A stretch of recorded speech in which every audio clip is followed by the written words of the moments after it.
win. The Yankees win. That's exactly what.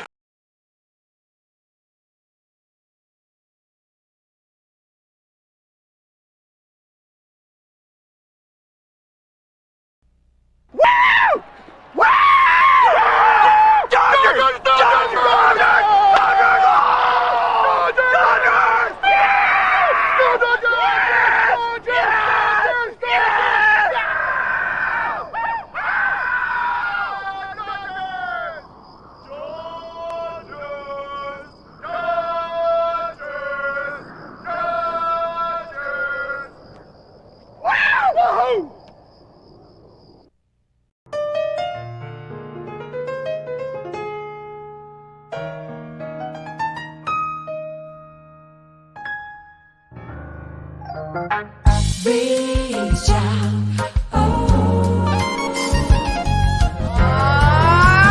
take me out to the ball game, take me out to the car.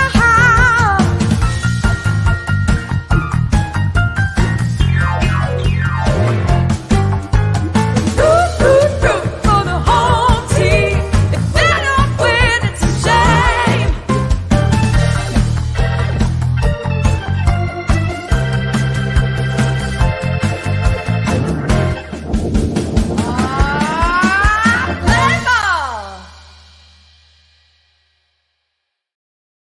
Hello, everybody, and a very pleasant good evening to you wherever you may be, whether it's Los Angeles, California, or New York City, or anywhere between. Welcome to Reach Out. We are the show where East meets West, where the Yankees meet the Dodgers, and baseball meets music. And we're the only show where baseball meets music. Then we all come together for community. Now, I have a couple of buddies out there that are ready to kind of give it to me, so I guess I'm ready to take it. How about bringing on my buddies, Mr. Ray Negron, Mr. Steve Vaccaro? Are you guys around? Hi, pal. Hey, Yeah. Robbie, how are you? How you doing, big guy? Boy, the sun's really strong out here. I had to put these shades on. How was your guess weekend? so. I like those shades, How was your actually. weekend, Robbie? Well, How was your Saturday you and may remember Sunday, I called Robbie? you after that first game, Mr. Negron. It's funny. That's the only time I heard from you.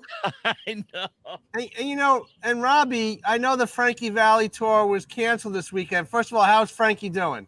Frankie is doing fine, actually. You know what? He had a touch of the flu. He had laryngitis, but he's on the mend. And our next, we're off this weekend, but next weekend we're going to Texas, baby. What part of Texas, Robbie? You know what? I don't even know the cities.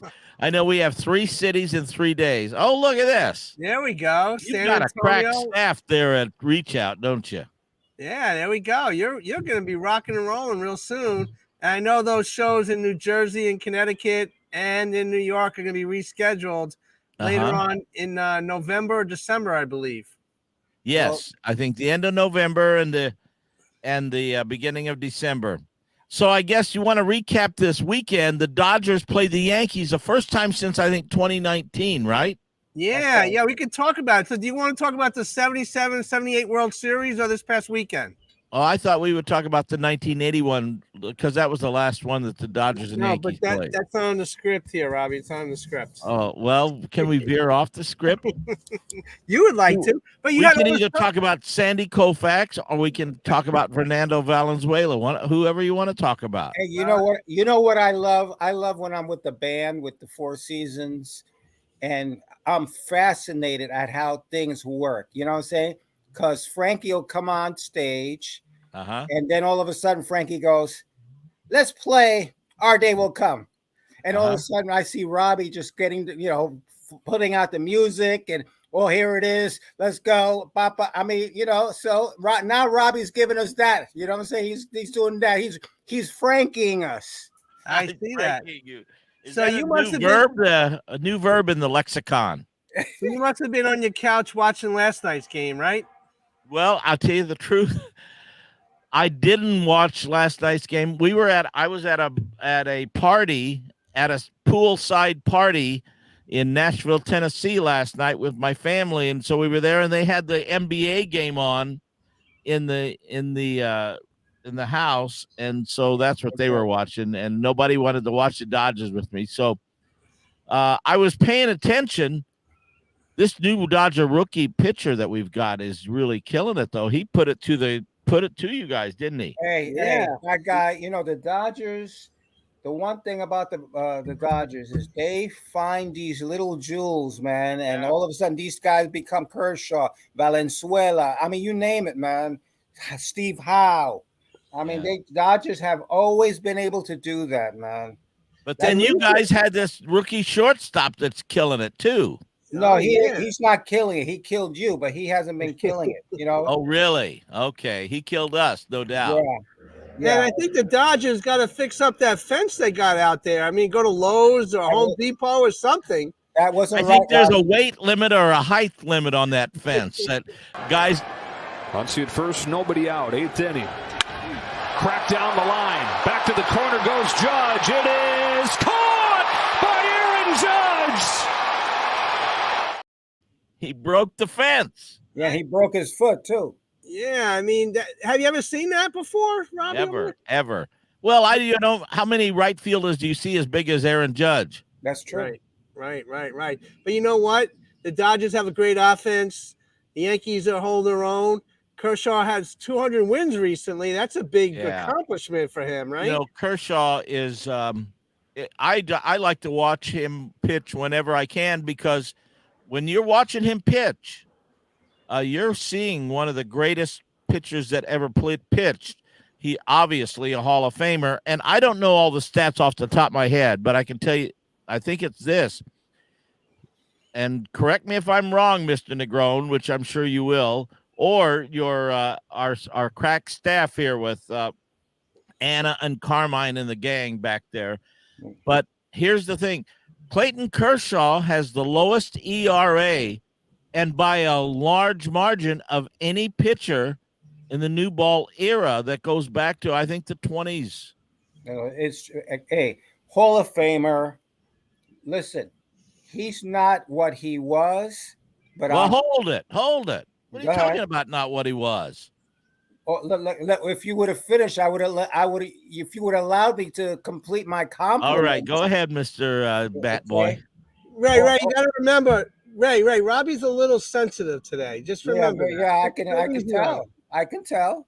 But anyway, the guy pitched a masterpiece Friday. He was painting. I mean, that curveball. You know, I mean, this guy was just unreal. Nobody was going to hit him that day. You know what? I get to see that curveball all the time, and his curveball is a work of beauty, no question. It's like this. It's the old 12-6 curveball, and it just drops, and it reminds me of Koufax. Well, you know what I call his curveball? What's that? The Mercedes Benz. Yeah. There we go. And you know what? Recently, let's switch gears a little bit because we have a loaded show here. But recently, Ray, you ran into your old buddy Nelson Cruz over at Yankee Stadium. What's Nelson Cruz mean to you in baseball? Nelson Cruz, and I always get emotional about Nelson because he is one of the greatest men that I have ever met in my life.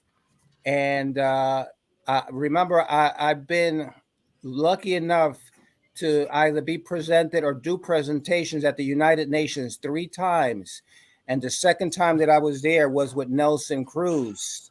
Okay. And we were there with Harry Belafonte. And I was more honored at being able to give him his award than for me to receive my award. Okay. That's what he means to me.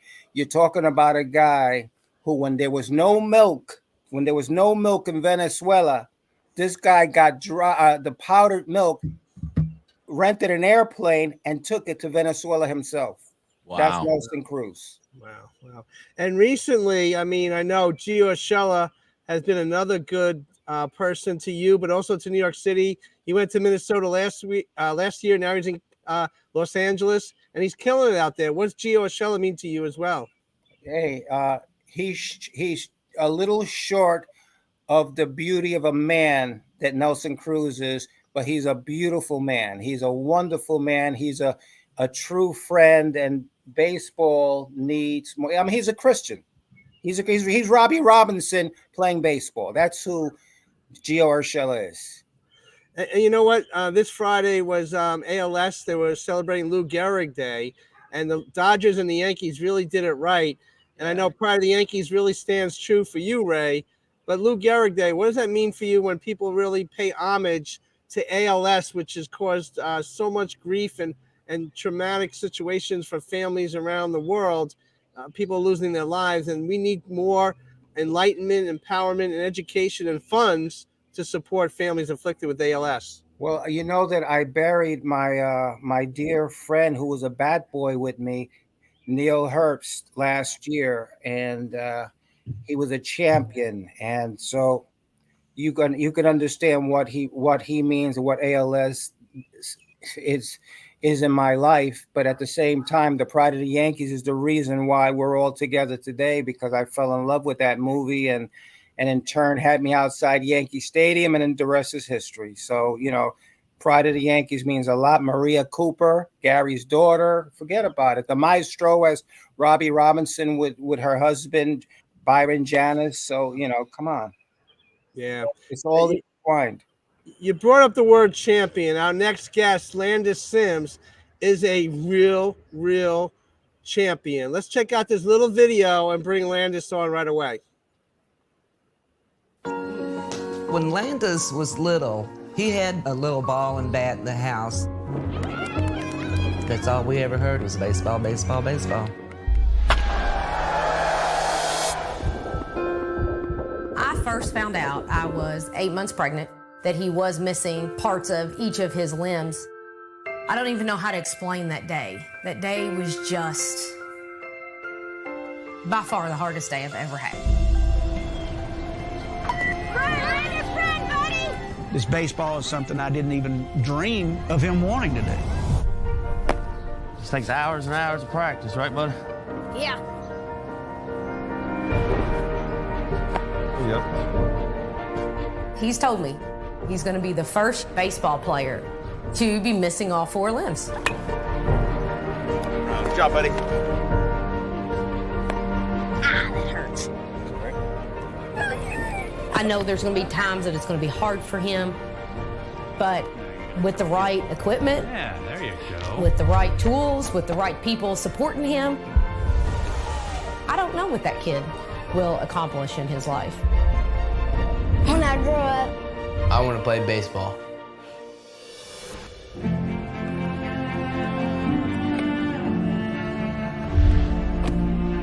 I'm headed to high school, and my goal is to make the varsity baseball team. Playing Little League is one thing. Landis is going to have to work a lot harder than the average kid to be able to play at the high school level. He has had coaches over the years tell him, you can't play baseball. He has had kids tell him, you can't play baseball. And he has just looked at them, and he doesn't say anything, because then he just goes out and shows them. I've always had challenges in my life, but that's never scared me. Everybody's got something that they've got to work through.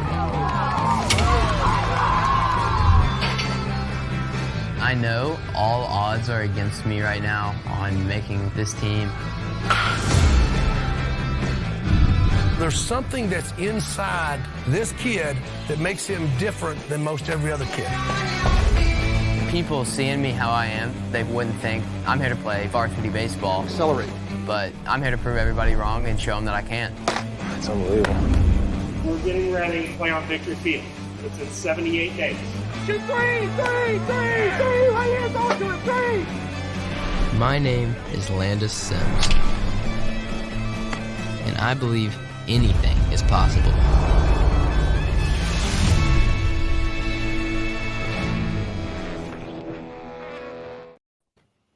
Welcome, Landis.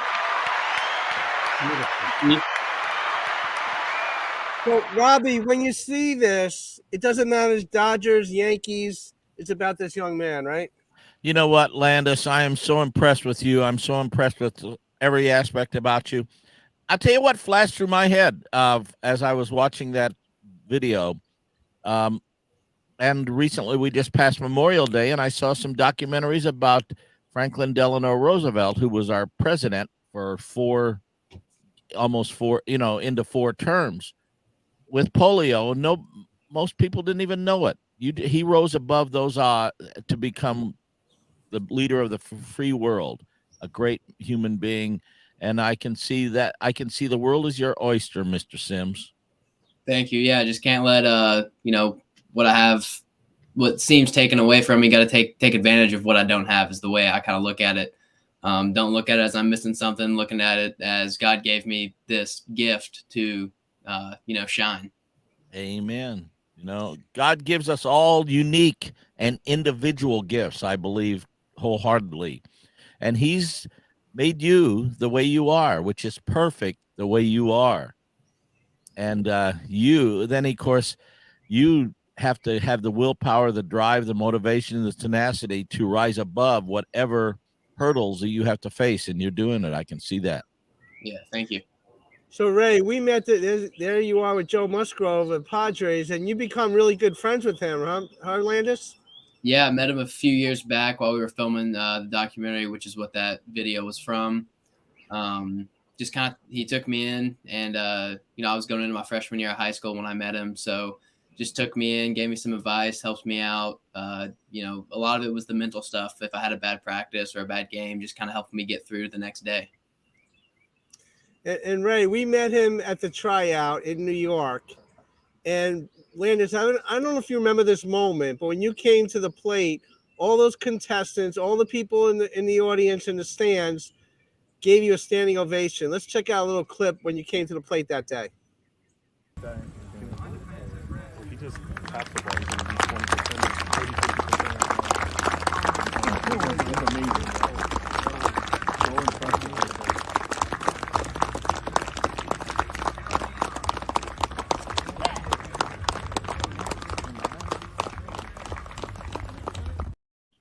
Ray, when you watch that, I mean, you're one of the main producers and directors of the tryout. When you see that unfold, what was going through your mind?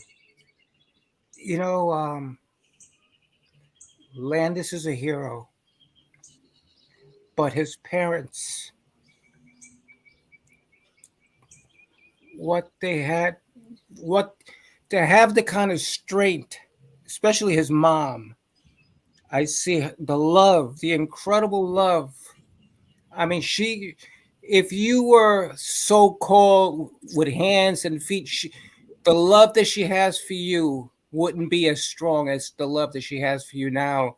I'm proud of you, but I'm proud of her, because to be a parent is very, very hard. And you mean everything and more to that lady. And I see that. Thank you, Ray. So, Landis, what does family mean to you and your mom? I know it was her birthday last week, and you took good care of her last week, but what Ray is saying, how important is that for you? All my family is really important, especially my mom, like he was saying. She sacrificed a lot throughout the years, going and traveling with me all over the country, all over the world. She went to Antarctica with me. But my family's always just kind of pushed me to, not give up and never, let the challenges I face hold me back. They've always, pushed me to be better and never really coddled me because of, me missing my hands and feet. They've always just, been like, so what? We got to keep going. Nobody's going to just wait on you. Like, you got to keep going and make your own in this world. Wow. Was there ever a moment where you said, I can't do this, or you just kept at it? There's definitely been times where I've kind of questioned just stopping and giving up on baseball, especially. But, again, my family haven't talked with me and just not really letting me do it. And then I come to the realization that, I love this game of baseball and I can't give it up. Well, I love what Robbie Robinson said, because he's so right from the standpoint that how God uses you. You are a tool to God to be able to show your strength to the so-called normal people of this world, the so-called normal people of this world. Okay? And in my life, Landis, you're normal. We're just trying to be like you. Strength, heart, soul. Am I off base, Robbie? Right on target, brother. Yeah. And Landis, I know school just ended for you. You're looking at colleges now. And little birdie told me look in the San Diego area. That must be an exciting time for you. Yeah, going into my senior year now, so really starting to, get close to college. So going out the next couple of weeks, going to San Diego. I'm going to tour a couple colleges. Going to San Diego State, a school in San Diego. It's called Point Loma Nazarene. They do a lot of stuff with baseball and stuff. So it's my biggest thing is finding a school that I can, be close to an MLB team with the Padres there. I know Joe, I have connections with the Padres. So that's why San Diego, not only is it great weather and, great surf all the time, I have my connections with the Padres, and hopefully I can get in with them and try to intern. And then eventually later on down the road, the goal is to have a job coaching with any MLB team. So, Robbie, he mentioned the Padres at least 15 times. I was going to say I like this kid, everything about him except for that. But I just, you know what? That's one of the great things about baseball is we can root for the home team. And you guys can root for your Yankees. I can root for my Dodgers. And this young man can root for his beloved Padres. And so rock on. Wow. And Landis, on the baseball field, what's one of the proudest moments you've had on the field? I would say probably the proudest moment I've had might be my first varsity at bat I had my freshman year. I had a single up the middle. It was a kind of a moment to just sit back and, take it in and just realize that all the work that I've been putting in the last couple of years was starting to pay off.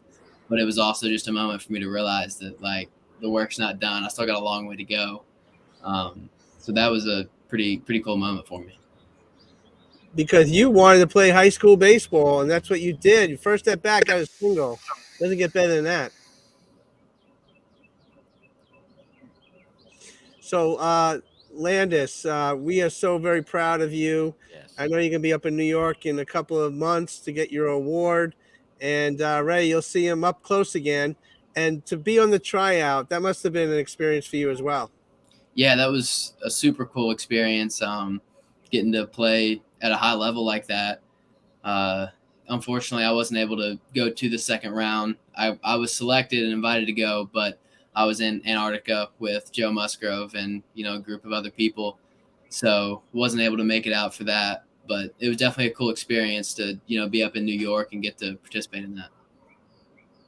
Well, Landis, thank you for spending a few moments with us and sharing that inspirational story of yours. And God bless you. I can't wait to hear more exciting stories that you are going to unfold down the road. Thank you. And let me just say that this young man, I'm telling you, he's so inspiring. He's so inspiring. He's so,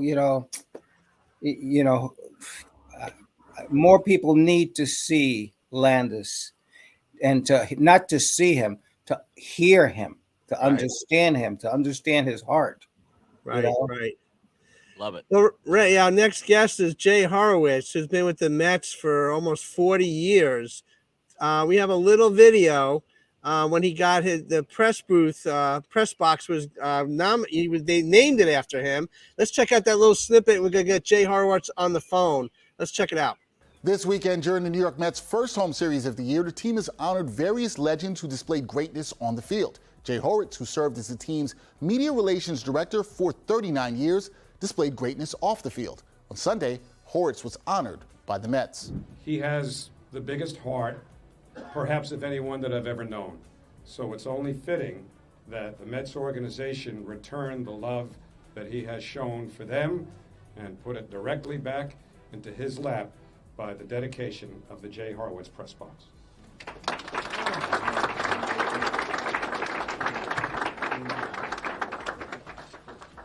Bed Bath & Beyond's better than we thought.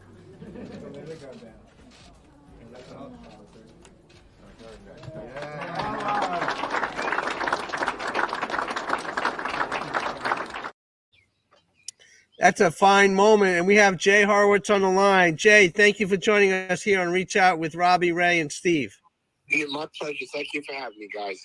Thank you. Talk about that moment last year when the press box was named after you. Well, it's just an honor. When I started out in this business over 40 years ago, I never thought I'd have a press box named after me. I was fortunate to have a lot of great assistants working with me through the years.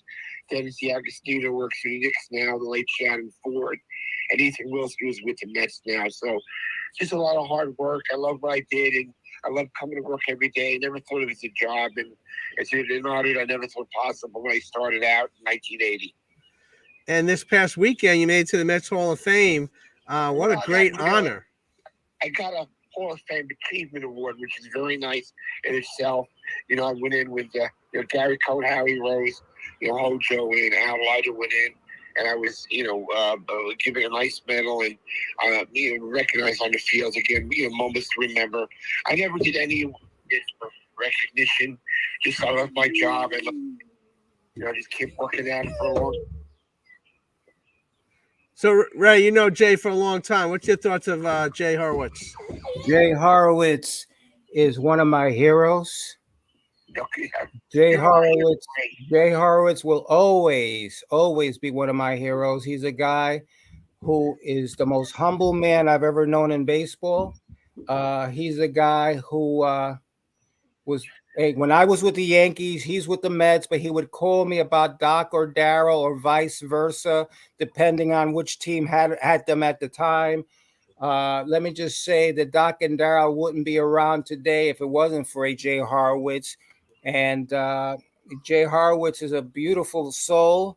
And I am very, very proud of the New York Mets because they took care of their people. Okay. Most teams don't do that to us common folk, but the Mets did it, and it was very deserving. Jay Horwitz also went into the New York State Baseball Hall of Fame last year. Again, another incredibly deserving honor by a man who may be the best who's ever done that job. Okay, maybe, but arguably, right? You and I go back a long way. We've been through a lot together, and even though we're on different teams in the other part of the city, but we stayed close and always had the same interests at heart, looking out for the same players. And you would do anything for me, and I would do anything for you. Well, all I know is if George Steinbrenner had been alive, he would have, in essence, tried to steal Jay Horwitz from the Mets when we had issues with our PR scenarios. I'm telling you, and it just and I like today we have Omar Minaya working for the Yankees. That was a dream of mine, a dream. And one of my other dreams, as I've told Omar 1,000,001 times, I had always wanted to have worked with a Jay Horwitz because of his class and how great he does his job. Please don't take this the wrong way, but I can't ever. I grew up a Giants fan, Mets fan. It would be awfully hard. I had a lot of respect for Mrs. Steinbrenner, but God, it would have been awfully hard for me, to be honest with you.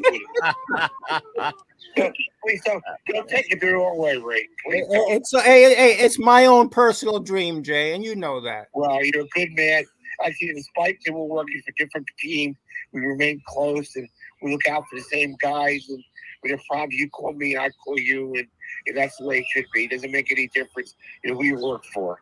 That's right. Jay, I'm going to throw out a couple of names. Ray mentioned Dwight and Darryl. What's your thoughts about Dwight and Darryl? Well, they're the question I always get, should he be in the Hall of Fame? Probably should have been.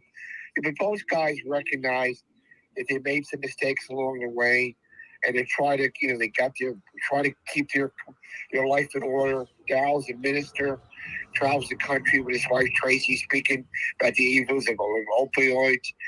Doc goes to schools. It's a battle. Those guys are fighting the battle. They're doing well, and they're giving back to the community.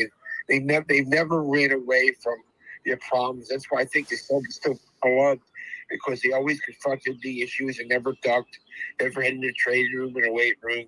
When problems came up, they always talked about it. And, what you're doing now is great. How about Gary Carter? But one of the nicest human beings they've ever met. Died too young at 57. I got the fact that he gave back to the community. Never missed an autograph. He was active in the Leukemia Society, trying to speak to the kids. He knew what his obligations were to the media. Just a guy who got it. I remember I saw Gary about a month before he died, and I walked to his apartment in West Palm. He said, "JT, I'm going to beat this thing." And I was Gary. And when we had our big rally in the World Series, Gary led off the bottom of the 10th against the Red Sox, and he was determined not to make the last out in the series. And he started the rally and kept it going. But he's a tremendous human being. Willie Mays. My idol. I was a Willie Mays fan growing up, and best player ever lived. And Rusty Staub introduced me to him when we got to San Francisco in the mid-'90s. And thanks to our owner, Steve Cohn, we got his number retired this year, number 24. He's up there on the Mets roof, one of the few players that was never retired in both places. And it was my dream to have Willie come back to New York one more time. He retired 50 years ago in September, but unfortunately, his health is not going to permit him to travel. He's doing better. He just can't travel. Oh, greatest Shea Stadium moment. Greatest Shea Stadium moment, probably Game 6 of the 86 World Series. I'm sitting in Davis Johnson's office with Keith and Darryl Johnson, one of our coaches. We won 114 games, and we were a pretty hated team that year. We got into a lot of fights. I'm trying to figure out how we're going to explain to the media how this team did win. And all of a sudden, Gary Carter hit, Ray Knight hit, Kevin Mitchell hit, Mookie ground ball, wild pitcher pass ball, whatever you think. We win, come back the next day, and rally down 3-0 for a ring. And those are moments I'll never forget. And last one for me, greatest Citi Field moment. Probably what we did, probably the 20th anniversary of the 9/11 game. We gave back to the city so much after the attacks, going down to ground zero, the police stations, firehouses, hospitals. And that team was a great team with Al Leiter, Franco, Bobby V, Robert Ventura, Todd Zeal. We made an impact in the city. It was a proud to be a part of that team. Oh, Robbie, anything? Well, something that jumps out at me as I'm listening and watching this, Jay, is the fact that, the players on the field are the ones who kind of define the image of the team, of any baseball team. But it's really gentlemen like you and Ray Negron and so many others that are behind the scenes, so to speak, that kind of mold and shape the overall vibe of a team and the shape and how they connect with the community. And my hat's off to you for an amazing work. Well done for decades. Well, and yeah, decades. 44 years is a long time. And I've been in my new role as the alumni director. I get to work with a lot of guys I work with a lot of great guys. I can honestly tell you, I never got into a fight with a player who wasn't a player who didn't like. And I've been fortunate enough to be, be in one place for 44 years. It's a pretty good run. And you've had a lot of good people here. I think we did a lot of good things. Amen. Wow. Hey, and let me ask you, we're talking to, and Steve was popping up names to you. What does the name Billy Joel mean to you and the Mets? Well, I mean, Billy Joel, he did the last day at Shea, and I met him once or twice. Big Mets fan, Long Islander, and he's a big part of Mets history. Wow. Ray, unbelievable work that Jay Horwitz has done for his whole career. He has a book out there. What's your closing thoughts about Mr. Horwitz? We need another 3 hours. We need another 3 hours. Okay, because again, I've been watching this man. I've tried to emulate him. It's impossible. I've never heard. I've been around a lot, and Jay knows this. a lot of PR directors. In the Yankees, we had a lot of them, okay? Because the boss used to fire them every other weekend, okay? And I have never seen one more loved. I've never heard anybody ever utter a bad word about this man. I want to find out where is the fault, and I haven't been able to in all these years. Well, I appreciate it, Ray. I love what I do, and I love being around people. And it's been a good match for a long time. And now I have a new role as the head of the alumni, and I'll be doing that for a couple of years. And you have gals coming in the end of June to do an appearance, and just trying to keep in touch with the guys and keep them active. Well, Jay, I'm looking forward to the Subway Series next week. And besides being with the Yankees, I write for the New York Tastemakers, which, I mean, we get 80,000 a week that read my column. And I'm looking forward to go over there. And when I go to Citi Field, I write what I see and what I feel. And I have never been able to write a negative scenario from the standpoint of what the Mets are doing over there and what Jay Horwitz continues to do over there. And his guy Ethan. Okay. And Yes. his guy Ethan. Yeah. Ethan's a good man, a good loyal guy, yeah. But it should be a good series, and who knows? Maybe we'll have another Subway Series this year, Ray. That'd be great. Looking There we forward go. to it. There we go. Either you or the Dodgers, either or. Well, Jay, thank you so very much for joining us here tonight. God bless you, sir. Be well, my friend Ray. Bye-bye. Thank you. Thank you. All right. Jay Horwitz, great guy, right? That was really cool. 40 years in one spot. I mean, you've been with Frankie Valli for almost 50 years. Ray, you've been in baseball for 50 years. You don't find people like you guys or like Jay Horwitz. You know what? One of the things that he said a couple times, and it to me, it's the key to anything that you do in life, and that's if you love what you do, you never work a day in your life. Thank you. That's exactly right. That's exactly right. And you see that in a Jay Horwitz. You see that. Hey, I've always said this, Steve. When I go to see the Frankie Valli gang, I love watching Robbie Robinson work. Okay, because he knows exactly what he's going to do.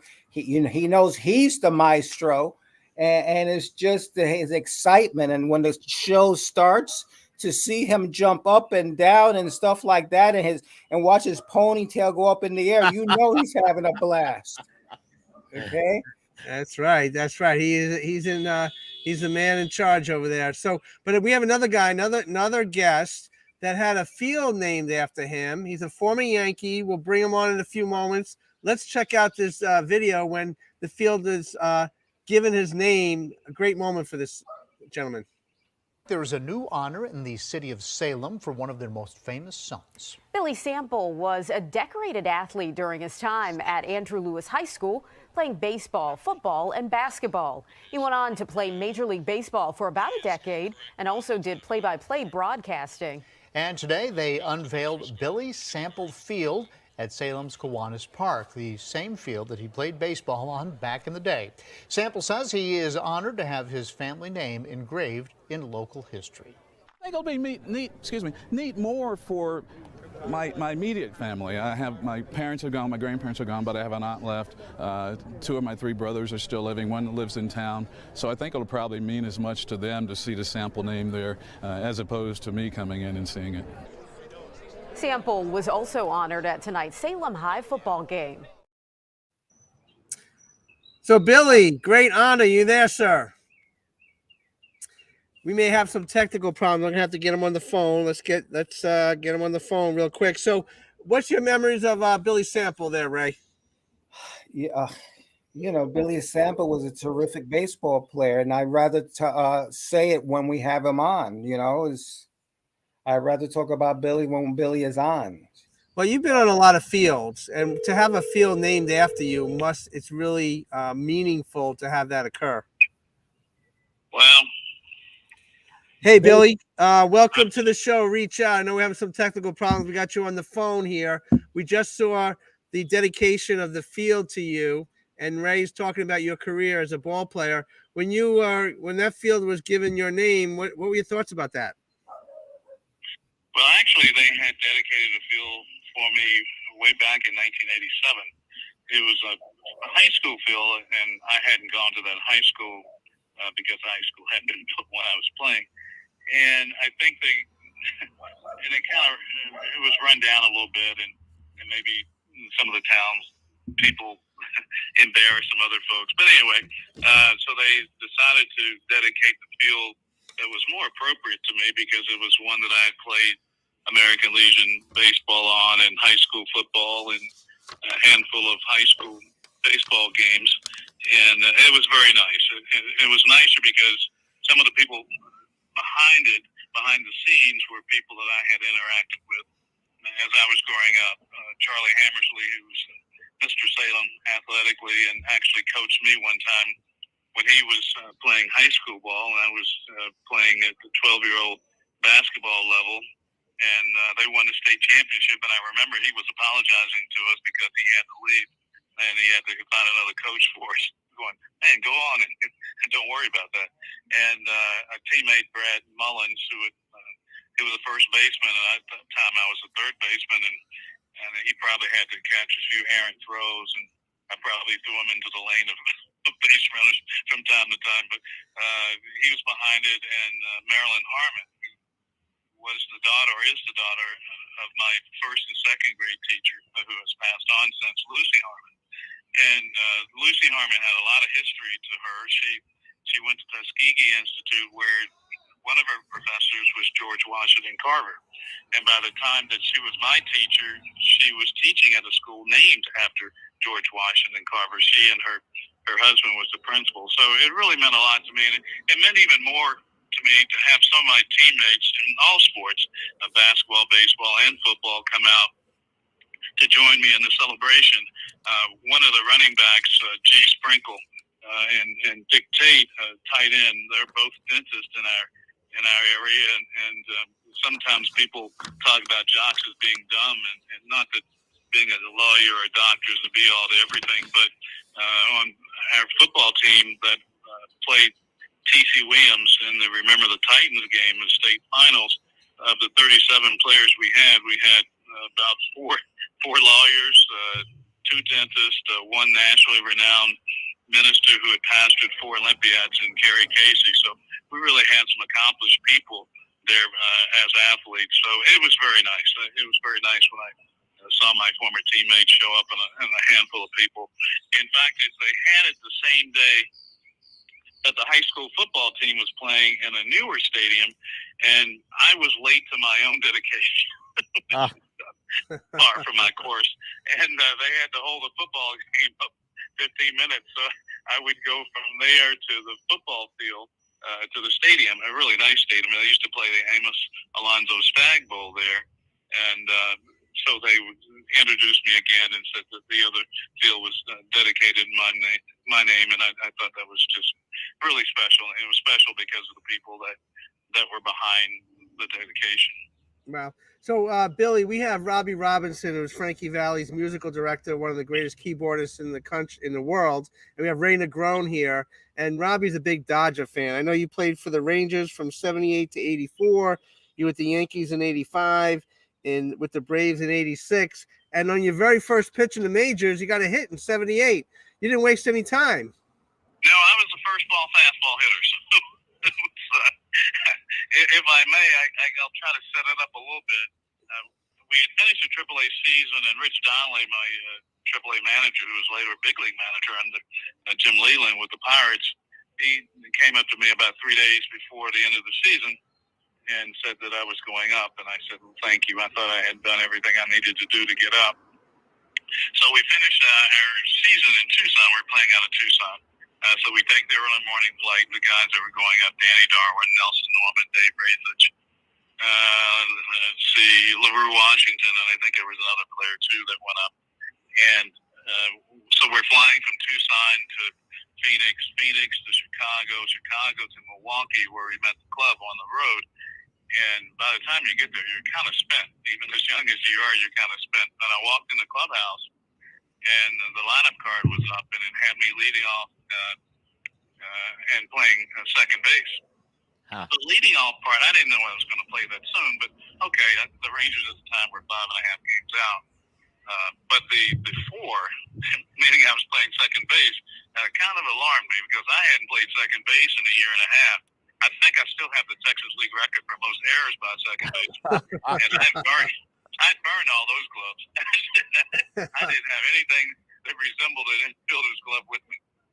Wow. So, and nobody said anything. And I remember Doc Ellis coming up to me and saying, "Well, good luck, young man." And I thought, "Oh, this is a real lineup." I thought they were just messing around with some of the young guys. So maybe about 10 minutes before the game, and after I started loosening up, and I remember Richie just coming up to me and saying, "It's just like AAA," and I understood. Just don't get all excited about it. And I really wasn't all that excited about it. Well, excited that I was there, but not nervous excited. And Billy Hunter, who's the manager, came up to me about 10 minutes left before the start of the game and said why I was leading off and why I was playing second base. And what they had felt that Bump Will, switch hitting second baseman, was scuffling a little bit from his right side, so they wanted to give him one less at bat. I said, okay, well, so it didn't really matter what I did. I wasn't going into the game defensively. So the first pitch of the game, Jerry Augustine, left-hander, sinker ball pitcher moving away. I drove the ball right to the field. Sixto Lascano made a dive for it. It went off his glove, but he didn't catch it. And I'm on first base with with a big grin on my face, I'm sure. And here comes Bump to pinch run for me. Excuse me. Wow. So I don't know. I don't know what Bob Uecker thought was going on. He thought maybe I pulled a muscle going from home to first. Wow. Robbie, when you hear a story like this, what are your thoughts?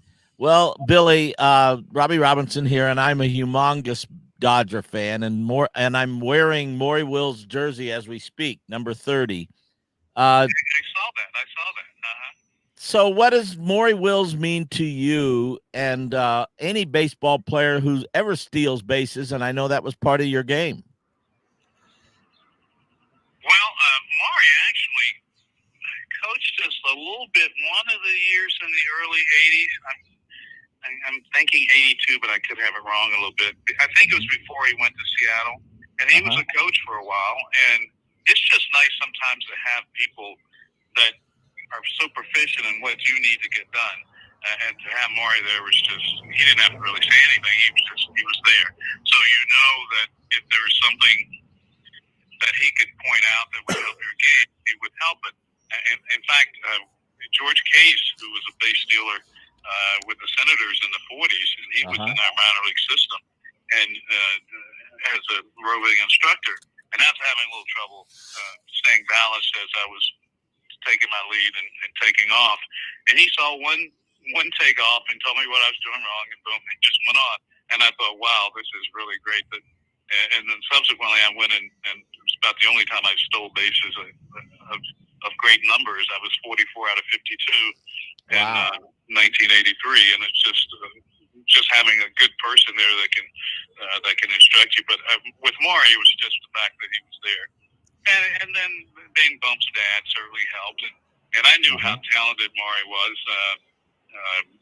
and that he stole 104 bases, and that he was a musician. And so all the Dodgers seemed to be very eclectic in what they did, both on and off the field. So it was nice just being around people like that. And sadly, we lost Maury not too long ago. But it was nice having him around, and nice to interact with his son, who I played with for a couple of years, and Bump was one of the clutchest hitters I had the opportunity to play with, and I wish I'd played longer with him, but they didn't keep him there after I think the '81 season, and he went to the Cubs, and I think he went to Japan after that, if memory serves correctly. But it's just nice sometimes being around the Dodgers. I was watching. Ray, I was watching last night the Jackie Robinson story, and Which one were you watching? Were you watching the old one where Jackie played himself, or the newer one? The one that Jackie played himself. Yeah. 1951, I think. Yeah. And so that was I had seen it before, but what was my connection to it? Don't really have a connection to it, but one of the things I thought about was I had the opportunity to have a conversation in a couple of minutes with Ruby Dee. This would have been probably about 8 years ago. And we were talking, I asked her a little bit about that, and I asked her if she had met Rachel before playing Rachel, and she hadn't, but they became friends. And so it was kind of neat for me to watch that and sort of know some of the backstory involved with that. Well, obviously, Jackie Robinson means a lot to the world, obviously, through the game of baseball, and he was able to transform the world in so many respects. Yeah, when you realize that Jackie came up in 1947, and that was 7 years before Brown versus Board of Education, when segregation and all its inequalities was legal in this country. So I can't imagine what he went through, and I'm many years after him, and I went through some stuff, and it's just hard to believe what he went through, and I don't know how much of it may have led to his high blood pressure, hypertension, but and he died at such an early age that, what was he, 52 or 53 when he died? 3 years old, yeah. I don't know how much that, but gee, sometimes when you have the trailblazers, it wears and tears on you a little bit, but maybe not. Maybe he had health issues anyway, but I think it was when the Dodgers traded him to the Giants, Billy. I'm sorry? I think it was when the Dodgers traded him to the Giants. That was the end. Oh, you I kid. Traded him to the enemy, huh? Yeah, exactly. So, hey, Bill, who was the toughest pitcher you ever faced?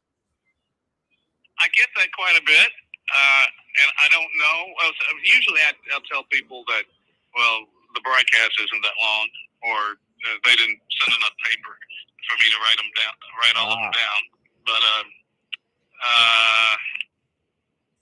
let me think. I had, well, Tom Underwood, the late Tom Underwood, and I knew that I had trouble with him.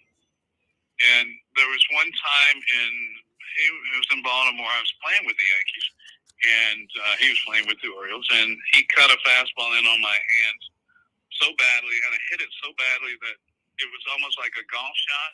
It went towards third, but it didn't bounce towards the third baseman. It bounced and spun backwards.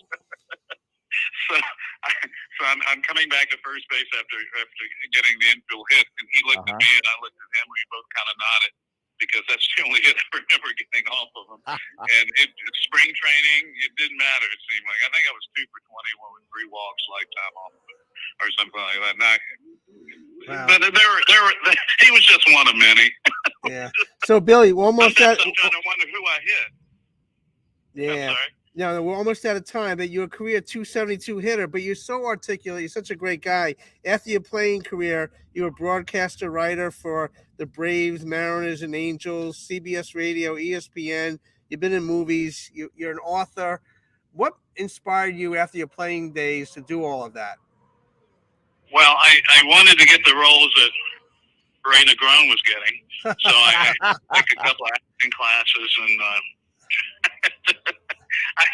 actually, I needed a job. I never did figure out what to do with a BS in psychology. Yeah, it'll go far. So I like the writing actually more than I do anything else. It wasn't particularly. I think I was competent enough as a broadcaster, but writing I really enjoyed, and if I could make a living off that, I think that's what I would have done. But I was just there and really didn't have any marketable skills, and all of a sudden I felt as though I was colluded out of the game. Young people don't remember collusion, but it was where the owners had gotten together and not bid on free agents trying to depress salaries. And I think I got just my timing. My timing hasn't been very good in a lot of life, and that was one of the bad timings that I had. But I needed a job, and I thought, well, I can try to do this. And I did it long enough. I tell people I took mediocrity as far as I could take it. And, Ray, what do you think of your friend Billy Sample over here? You're muted. You're muted, Ray. Okay. No, seriously. Very one of the most articulate individuals I've ever known in baseball. Absolutely, bar none. And one of my thrills was that we actually did do a movie together What we do there? Joe Torre curveballs along the way. Curves along the way. That's right. You had a big role in that one. You had in fact, a role as a trainer, right, or a doctor? I was a trainer. Yeah, exactly. Yeah. Okay. Yeah. No, we were up in Canada. Producer who's no longer with us. He didn't speak to me after that. That premiere we had. I don't think Joe Torre spoke to me after that. Well, Joe Torre doesn't speak to a lot of people. I'm working on a movie now. It's tentatively titled. It probably will be the title. For the Love of the Iron Horse. Wow. What is that about? An African American kid befriended by a white kid, late 1930s in a segregated southern town. That could have been me, probably, and one of my buddies growing up. But it has Bill Duke as signed on as. Oh, I love him. That's a big name. And great director. John Amos is going to be in it as well. Wow. Josiah Young, the 11, I think he's probably 11 or 12 years old, and he was on a Netflix show for 3 years, and my goodness, I can't think of the show right now. Something with Dion, Return of Dion, or something like that. But he's an actor. He's been in Law and Order and a few other shows. So we're about ready to see if we can take this. Jim Meredith, who actually grew up in my hometown of Salem, Virginia, who went to different high schools. He's a white man who has encountered more than his share of racism from white people. He got beat up in high school because he had the same name as James Meredith, the civil rights worker. And I'm thinking, geez, that's bizarre. I'm sure he's internalized an awful lot of stuff. And bless his heart, it's a real nice script. Everybody likes it. So we're about ready to take off on it, and I'm just there to make sure that there won't be any high fives or chest bumps or fist bumps. Well, Billy, in 1939. we're just about out of time, Billy. But how can people get a hold of your book? I know it's been out there for a while. It's a great read. How can people get it these days? Oh, thank you very much, Steve. It is. You can still get it on Amazon. You can get it on Kindle. If you really want to take a walk on the wild side, you can watch my movie Reunion 108. You can go to its IMDb page or Internet Movie Database page and download it off that. But I have to warn everybody, as much fun as it was a locker room movie, and it's a strong R. So you've been warned. It's funny, and it did everything I wanted it to do, but it's a little edgy in places. There we go. Well, Billy, walked through every fight, measured every mile, see how far I've gone. Yes, I am. Yes! Is I carry on. And here I am, like a soldier in the night. Here I am, ready for the fight. Get ready. Must be the master plan. There you go.